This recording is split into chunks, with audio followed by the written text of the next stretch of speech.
Friends నమస్తే అండి. Welcome back to my channel. ఈరోజు మన రెసిపీ రైస్, రోటీ, చపాతీ, పుల్కా దేనిలోకైనా కానీ సైడ్ డిష్గా మంచి కాంబినేషన్గా ఉండేటువంటి మష్రూమ్ మసాలా కర్రీని ఎలా తయారు చేసుకోవాలో ఈ వీడియోలో మీతో షేర్ చేసుకోబోతున్నానండి. ముందుగా పొయ్యి వెలిగించి పాన్ పెట్టుకొని దీనిలోకి 750 ml వాటర్ని తీసుకొని ఈ వాటర్లోకి సగానికి కట్ చేసుకున్నటువంటి 200 గ్రాముల మష్రూమ్స్ని వేసుకుంటున్నానండి. దీనిలోకి 1 టీ స్పూన్ సాల్ట్ని వేసుకొని ఫ్లేమ్ అన్నది హై ఫ్లేమ్లోనే పెట్టుకొని ఈ వాటర్ అన్నది ఒక్క పొంగు వచ్చే అంతవరకు వాటర్ని మరిగించుకోవాలన్నమాట. ఇలా మరిగిన తర్వాత దీనిలో నుంచి మష్రూమ్స్ ఒక బౌల్లోకి తీసుకొని దీనిలోకి చల్లనీళ్ళు కొంచెం పోసుకోండి. ఇలా పోసుకోవటం వల్ల మష్రూమ్స్ అన్నవి మరీ కుక్ అవ్వకుండా ఉంటాయన్నమాట. ఈ బౌల్ని పక్కన పెట్టుకుందాము. తర్వాత మళ్ళీ ఇదే పొయ్యి మీద వేరొక పాన్ పెట్టుకొని దీనిలోకి 3 టేబుల్ స్పూన్ పల్లీలను వేసుకొని పల్లీల్ని వేపుకోవాలండి. ఇలా వేగిన తర్వాత ఈ పాయింట్లోనే 1 టేబుల్ స్పూన్ పుచ్చకాయ గింజలు, 1 టేబుల్ స్పూన్ గసగసాలను వేసుకొని ఇవి కొంచెం కలర్ అన్నవి చేంజ్ అయ్యే అంతవరకు వేపుకుందాము. వీటన్నిటిని ఒక మిక్సీ జార్లోకి ట్రాన్స్ఫర్ చేసుకుందాము.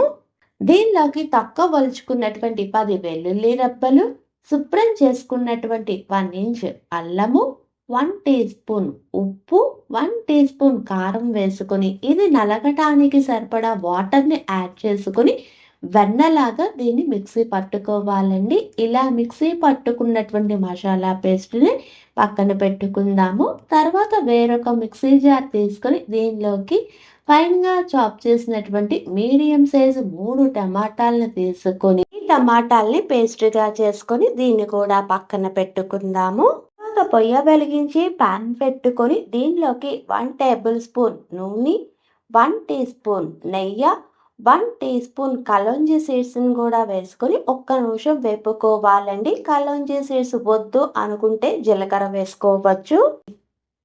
దీనిలోకి సన్నగా తరుక్కున్నటువంటి ఒక పెద్ద ఉల్లిపాయ ముక్కలను కూడా వేసుకొని ఈ ఉల్లిపాయ ముక్కలు అన్నవి లైట్ గోల్డెన్ కలర్ వచ్చే అంతవరకు వేపుకోవాలన్నమాట. ఇలా వేపుకున్న తర్వాత 1 టీ స్పూన్ ధనియాల పొడి, 1/2 టీ స్పూన్ జీలకర్ర పొడి, మీకు రుచికి అనుగుణంగా ఉప్పు, రుచికి అనుగుణంగా కారాన్ని వేసుకొని ఒక్కసారి అంతా బాగా కలిసేటట్టు కలుపుకోవాలండి. దీనిలోకి 1/2 టీ స్పూన్ పసుపును కూడా వేసుకోవాలన్నమాట. నేను ముందు వేసుకోవటం మర్చిపోయాను.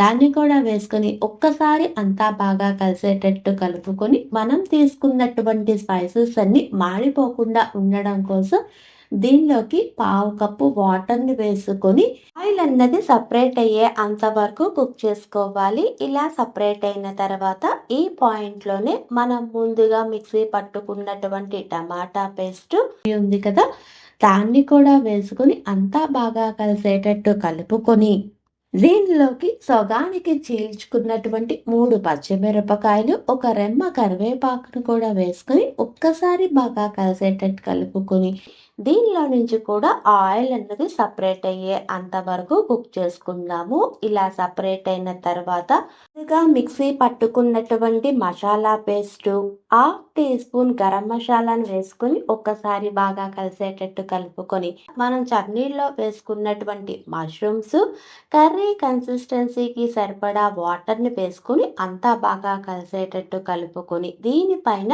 1 టీ స్పూన్ కసూరి మెంతిని వేసుకొని ఈ కర్రీలో నుంచి ఆయిల్ అన్నది బాగా సపరేట్ అయ్యేంత వరకు కుక్ చేసుకోవాలన్నమాట.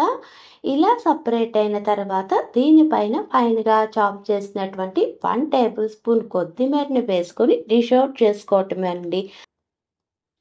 అంతేనండి, రెస్టారెంట్ రుచిని మైమర్పించేటువంటి మష్రూమ్ మసాలా కర్రీ రెడీ.